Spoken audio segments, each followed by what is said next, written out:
Now, having ended the series on informal letter, let me quickly go into the formal letter. This is a particular letter that some students run away, especially in exam situations. The reason is best known to them. All I know is that it's a very simple letter to write. And it is important to all of us because even application letter is also under formal letter. And you find out that these days even some graduates find it difficult to write good application letters, and it's embarrassing. It's very embarrassing. Now, what is a formal letter? Definitely, formal letters are letters which will write to those who occupy official positions in the society. That's what we call them officialese. They are also called official letters. I said they are letters we write to those who occupy official positions in the society. They are also called the official letters. You either call it formal letter or you call it official letter. Now, having known the people that receive this type of letter, you find out that it is very different from what we have in a formal letter. Very different. The same way, it has a very different format from that of any format. Now, I will first of all list the item, that is the format of this type of letter. Every formal letter will have two addresses. Two addresses. If you know you don't know how to write an application letter, you have to listen very attentively here. Now, the second one is the date. Now, the third item you will see there is the salutation. The fourth item you will see there is what we call the caption or the title. I prefer calling it the caption. Then after the caption, you have the fifth item, that is the body. Then you have the sixth one, is the last one, which is the complementary clause. The complementary clause. So these are the 6 items we have in the formal letter. Unlike the informal letter, we have only 5. So if you look at this, you know there's a difference now. This one will have 2 addresses, but in the informal letter, will have 1 address. This one will carry a caption, but the informal letter will not have any caption. Now let's move. The 2 addresses we have here, one will belong to the writer, just as we saw in the informal letter, but the other one will belong to the receiver, and that is what scares students in this type of letter. They find it difficult to coin the address of the receiver. That's the recipient's address. That's why they run away from it in exam hall. Now, we have known the address of the writer. Let's still use the address I used before. We have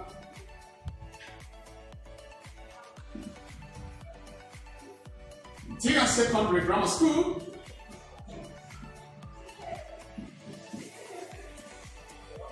Then we have PMB 2013. We have Mbasi. We have Abia State. Comma, full stop. Then we have our address. We must not use the slash here, we must use the day month year type or the month day year type. Then let me now use the month day year type. We have September 17, 2020. Remember what I said, that when the month comes before the day, the attachment must be dropped. Alright, now this is the writer's address. Now the other one is the receiver's address. The receiver's address is written at the left flank of the script, immediately after the date. Now, the line following this date now is where we are going to write the receiver's address. Now let me just coin any address. The manager,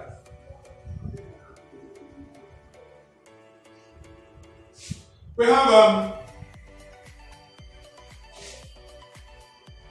High Flyers Academy.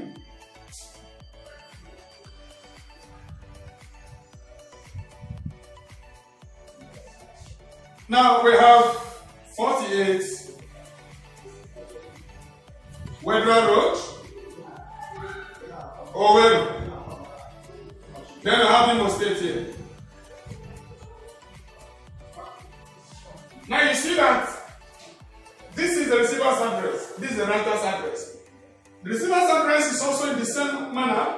All the ones you have in the receiver's address must begin with capital letter.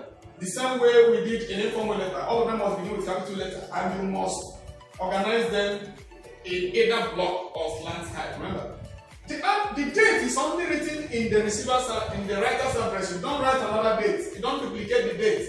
Some students will write date here and write date here. Please, you don't do that. It is only in the writer's address that you have the date under it. This one doesn't have date under it. So you can also punctuate as you punctuated this one. This is what you call the two addresses now. These are what you call the two addresses. The writer's address, the receiver's address. Writers at the right top, followed by the receivers at the left flank, immediately after the date. Remember, you don't skip any line. I repeat, no line is skipped between the date and the receiver's address. You don't skip any line. Some teachers will tell you to skip lines. Please do not skip lines. There is no part of the letter where lines are skipped. I don't know, maybe in the olden days or maybe before now, it was done 70s, 60s, when you have a different format. This time, you don't skip any line in between the address of the writer and that of the receiver, or in between the date and the address of the receiver. These are the two addresses and how we write it. Now, the next thing we have taken care of the date. The next thing is not the body. Sorry, the caption. Let's see how to write the caption. But before the caption, we have the salutation. Yes, I can remember. Have the salutation. Now, when you have written the address just as you've done, and the date and the receiver's address at the left flank, the next thing is the salutation. And the salutation of a formal letter is not like that of an informal letter. Remember, in informal letter, we say it begins with dear, followed by the name the writer calls the receiver. But here, there is nothing like dear. Rather, what you write depends on who the receiver is. If the receiver of this letter is a male, you just salute him with sir. If it's a female, you salute her with madam or ma. Then, assuming you don't know the gender of the receiver, you salute the person with son. After all, it will be an elevation. If the receiver is a female, you call her man. You know, when you call a woman a man, it's an elevation. But when you call a man a woman, it's a detriment. I hope I'm safe. Alright, now, so if this person, the person receiving this, maybe the manager of the company, you don't know the gender, whether it's male or female, you say sir. You don't say sir stroke man. You don't do that. You don't say sir stroke madam. You don't do that. You either say sir or ma when you know the genders of the receivers. But you say sir when you don't know the gender, because whether it's male or female, if it's female, it's an elevation. After all, the masculine gender is a universal gender. Every woman is a man. Alright, now we continue from there. Let's go to the next stage. The next stage is, remember, this sir begins with capital S. It is mother, capital M, and there must be a comma at the end, not full stop, not division sign. Alright, now the next stage is what we call the caption. The caption is very, very important. It is what makes the format of what it is. Now, the caption will reflect the letter you're writing. In fact, it's a summary of the body of the letter. It is the caption that tells us what the writer is writing about. It's a summary, but it appears in clause form. Just a clause, but it summarizes the letter. That is why most formal letters are not read. If the receiver sees the caption, he will know whether he will continue reading that letter or not. Assuming you apply to a company for the post of a manager and the manager is already there, and the letter comes to the manager, say application for a manager, which means you want to sack him. Definitely, immediately he sees I'm going for the manager while the manager is on seat, he will throw that letter in the trash or just throw it away, because he has known what the letter is all about. So the caption is just a summary of the body of the letter, and it appears in clause form. Now let's see. He says an application. An application for the post of a manager.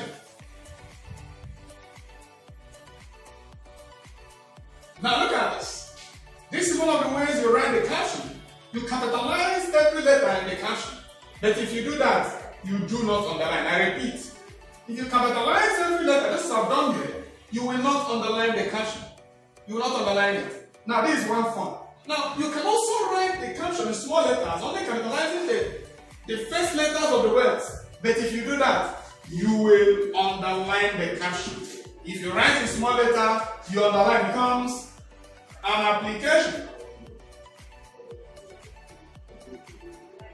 for the post of a manager. If you do this, you will underline it. Now, in this case, you will only capitalize the first letters of the word apart from adverbs and adjectives. But unfortunately, some students don't know what adjective is. Not talk of identifying them when they are making expression. So I always encourage my students to capitalize everything and don't underline. Remember, you can only underline when you write a small letter. If you write a capital letter all through, you don't underline. That is one. Now, another thing is this. In writing the caption, definitely, sometimes, look at the margin here. I think this is the margin now. There are some times you write and the caption is long. You coin it in a way it's long. Remember, it's not static. You coin it on your own and let it reflect the question. That's the most important thing. Now, if you are writing and you find out that your caption will not be accommodated in one line, you do what we call centralization of the caption. That means, just as I've written here now, if I continue writing and I find out that the manager will not enter here, I'll come back. When I came down, I did not begin from here. Rather, I began with the same line. And if I'm writing again, I will still stop here. I will not go to the end.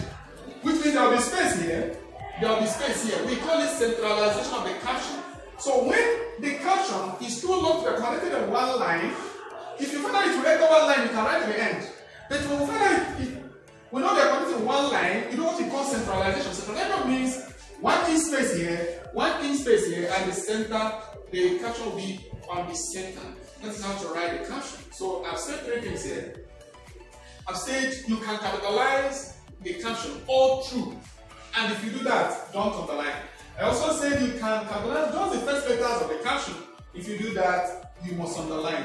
And the third thing I said is, if the caption is too long to be accommodated in one line, you centralize it, meaning there will be space here, paragraph space here, the paragraph space at the end part of the caption. That is it. Alright, now let's go to the body. The next stage is the body of the letter. Now, the body of a formal letter is very unique in the sense that you are not going to greet the receiver. It's unlike what we have in the formal letter where we greeted. Here you don't greet. Even if the manager of this company is your brother or your father, you don't greet. Why? Because what we are discussing is official. It's more important than greeting. So in this case, you move straight to the point. And how do you move straight to the point? You know what we call the paraphrase of the caption. That means you will paraphrase this caption. Paraphrase means saying what you said again in another clear expression. So you are going to mention this application again, but now in a real sentence. Remember here it's happening as a clause. So he said, I am writing to apply for the post of a manager in your company or in your organization. Full sentence. But here is just an application for the post of a manager. Clause. Now, that's why we say that the first paragraph, that means the introduction of a formal letter is always the paraphrase of a caption. You paraphrase the caption and make it your introductory paragraph in the formal letter. The same thing we saw in informal letter is what we're going to do here. You plan the body, that's the core. We also have the introduction, we have the core, we have the conclusion. The same thing we did in the informal letter where we did what we call the outline and the plan or the brainstorming. You brainstorm, you bring out the items you want to discuss here. Here now we are applying. You mention your qualifications, mention where you stood and all the rest to get this job. So in this case now, you are going to be discussing those items in paragraphs just as we did. Do not mix up the items in paragraphs, rather discuss them in paragraphs, one after the other. One thing also is important, you will never contract word. You will write every word in full. Remember, in informal letter we say you will contract every contractable word. But in formal letter, you do not contract word. You write cannot, you cannot write, don't write can't. You don't write can't, you don't write wasn't, you don't write I am like this. No, you must write it in full, I am. You must write it in full. So you do not contract words, you do not bring in jokes here, you do not bring slangs here, you do not bring, borrow borrowed words and borrowed languages here, just as we had few of them in the informal letter. No slang, no contraction, no jokes, because this is a serious letter, it's an official letter, something that could be far. So you don't bring those things that are not necessary in the formal letter.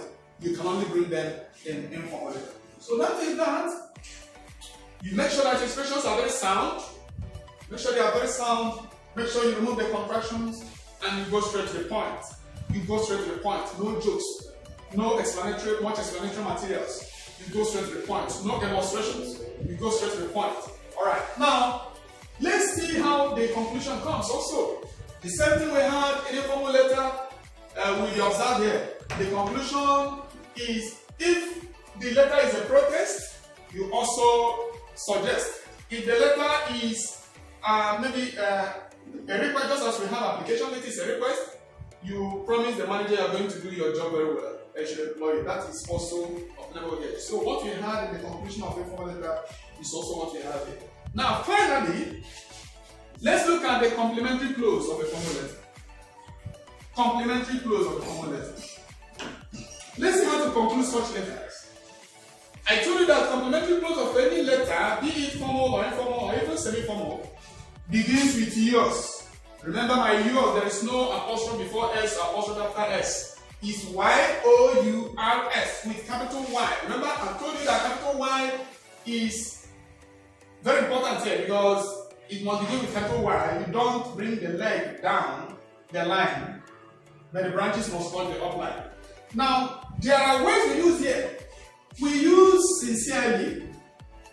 Remember, we also use sincerely in informal letter. We use faithfully. We can also use obediently.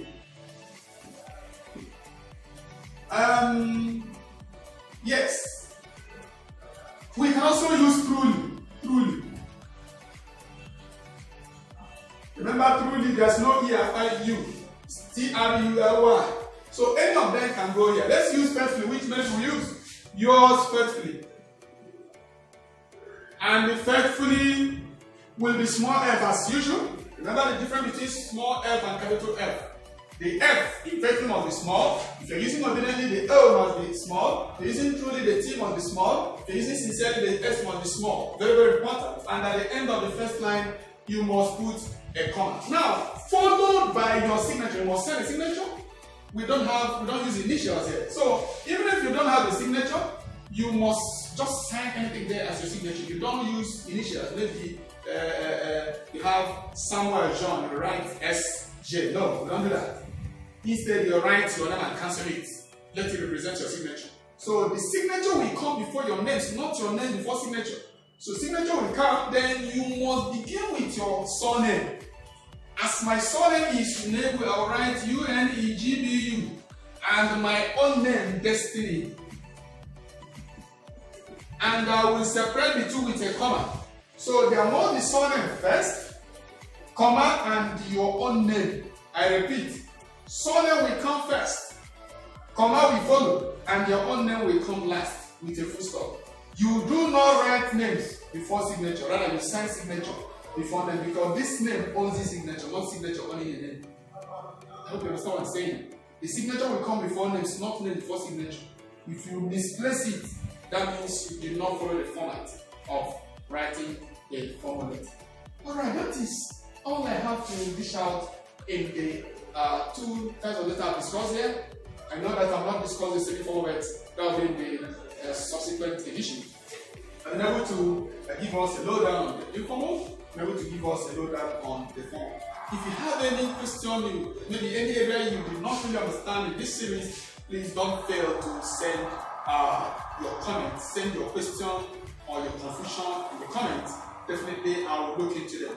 If there are some areas you've had something before that is coinciding with exactly what I have taught here, you can also place your report or whatever comment you have in the comment section. I will definitely attend to it. Thank you for your time. Thank you for subscribing. If you've not yet subscribed, please continue subscribing. It's very, very important so that you will encourage me to continue in this noble exercise. I thank you once again for having part of your time in this series. And I promise you that next time we are going to kick off the series on oral English as people have been demanding. I promise you it's going to be very, very interesting. I have a very wonderful package. I'll begin from the beginning of oral English and I will end it at the end of oral English. Everything you need to know about oral English, how to speak, how to pronounce words, how to get the, how to identify the sounds and all the rest in words. I will make it very clear and very simple. I'll bring it to a very simple manner, clear it to the understanding of everyone that will watch that segment. Thank you once again.